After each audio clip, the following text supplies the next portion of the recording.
लो बच्चों, चलिए प्रश्न को पढ़ते हैं। मान लीजिए समस्त n बिलोंग्स टू n के लिए एक फलन एफ एन हमें परिभाषित किया गया है। n विषम के लिए भी मान दिया गया है, n सम के लिए भी मान दिया गया है। द्वारा परिभाषित एक फलन एफ n से n में प्राकृत संख्या से प्राकृत संख्या में है। बतलाइए कि क्या एफ एक की आच्छादक है। अपने उत्तर का औचित्य भी दीजिए। तो ये सारी बातें प्रश्न में पूछी गई है। प्रश्न को हल करेंगे, परंतु उसके पहले हम मुख्य अवधारणा लिखेंगे। तो मुख्य अवधारणा इस प्रश्न के लिए, मुख्य अवधारणा में हम इस बात को कहेंगे कि एकेकी और आच्छादक की जांच किस प्रकार की जाती है। दोनों ही बातों पर हम विचार कर लेते हैं। सबसे पहले हम बात करेंगे एकेकी या फिर आच्छादक। एकेकी के लिए कर लेते हैं बच्चों, एकेकी। तो एकेकी के लिए हम जो सूत्र लगाते हैं वह यह लगाते हैं कि एफ एक्स वन बराबर एफ एक्स टू, इन दोनों को हम बराबर लेते हैं। और हल करने के बाद क्या आना चाहिए, एक्स वन बराबर एक्स टू आना चाहिए। अगर ऐसा आता है तो फलन हमारा क्या बन जाता है, एक एक ही बन जाता है। और एक्स वन एक्स टू प्रांत के कोई दो अवयव हम इसमें से लेते हैं, ठीक है ना। एक्स वन एक्स टू कहाँ मिलेंगे, प्रांत के कोई अवयव होंगे। उसके बाद आच्छादक, आच्छादक। आच्छादक के लिए हमें क्या देखना होता है, आच्छादक के लिए हमें देखना पड़ता है कि एफ का सहप्रांत, एफ का सहप्रांत किसके बराबर हो, एफ का परिसर, एफ का परिसर। ठीक है, तो ये सूत्र आपको याद रखना पड़ेंगे। अब हम फलन में सबसे पहले एक एक की जांच करेंगे। तो यहाँ पर लिख लेते हैं हम सबसे पहले एक एक की जांच। ठीक है, एक एक की, एक एक की जांच। एक एक की जांच के लिए हमें क्या करना पड़ेगा, एक्स वन और एक्स टू। उसके पहले बच्चों में एक काम और कर देता हूँ, ठीक है ना, जिससे कि आपको समझ में आ जाए। मैं लिख देता हूँ उस बात को। एक एक की जांच के पहले आप याद रखें कि देखो एफ कहाँ से कहाँ परिभाषित है, एन से एन में। तो अगर मैं आपसे कहूँ कि एफ का प्रांत क्या है, तो एफ का प्रांत क्या है, प्राकृत संख्याओं का समुच्चय। और एफ का सहप्रांत, एफ का सहप्रांत, सहप्रांत भी क्या है, प्राकृत संख्याओं का समुच्चय। ये बात भी आप याद रखें। अब हम जांच करेंगे इसकी एक एक की। तो एक एक की जांच के लिए हमें क्या करना पड़ेगा, कोई दो बिंदु लेना पड़ेंगे। तो माना, माना N one comma N two, ये किसके अवयव हैं, प्राकृत संख्या के अवयव है। अब एन वन एन टू अगर प्राकृत संख्या के अवयव है बच्चों, तो इसमें भी तीन स्थितियां संभव होगी। पहली स्थिति इसमें भी हमें ज्ञात करना पड़ेगी। तो सबसे पहले मैं इसमें पहली स्थिति पे विचार करता हूँ। इसमें पहली स्थिति को मैं ए लिख देता हूँ कि यदि, यदि एन वन तथा एन टू क्या हो, सम हो, सम हो। ये हो सकता है।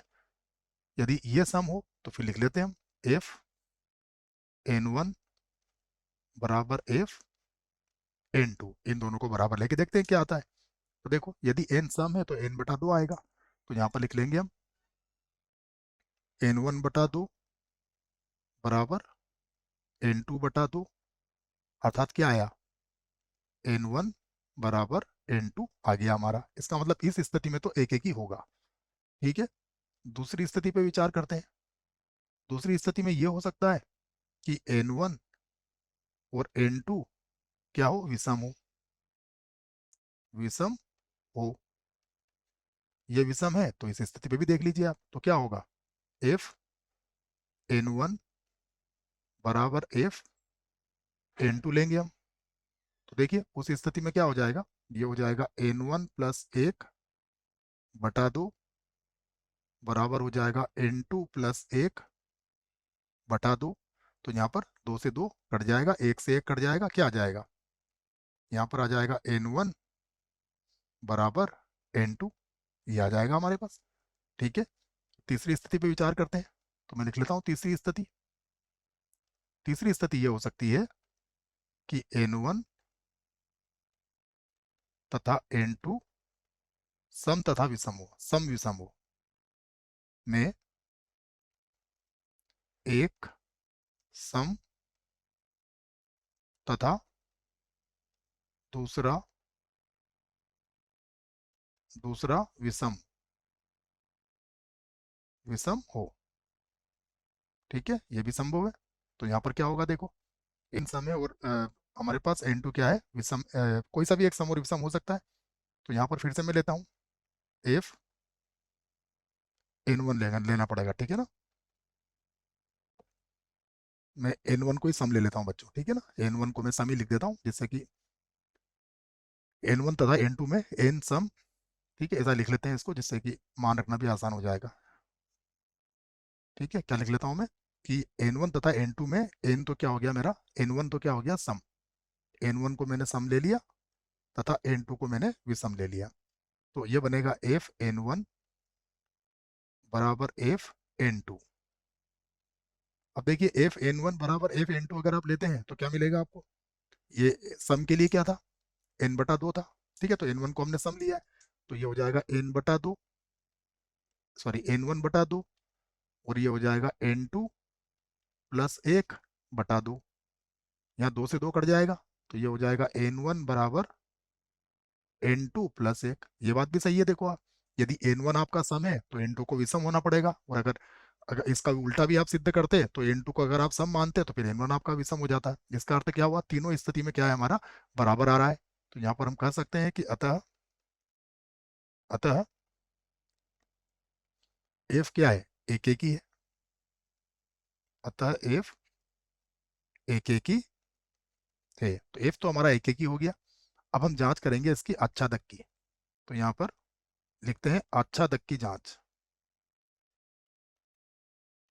आच्छादक आच्छादक की जांच करते हैं। जब आच्छादक की जांच करेंगे तो मान लेते हैं, माना माना एफ एन बराबर कितना है, एम के बराबर मान लिया मैंने। ठीक है, तो हम यहाँ पर दो स्थिति पे विचार कर लेते हैं। पहले मैं लिख लेता हूँ कि यदि यदि एन क्या है, सम है, सम है, तब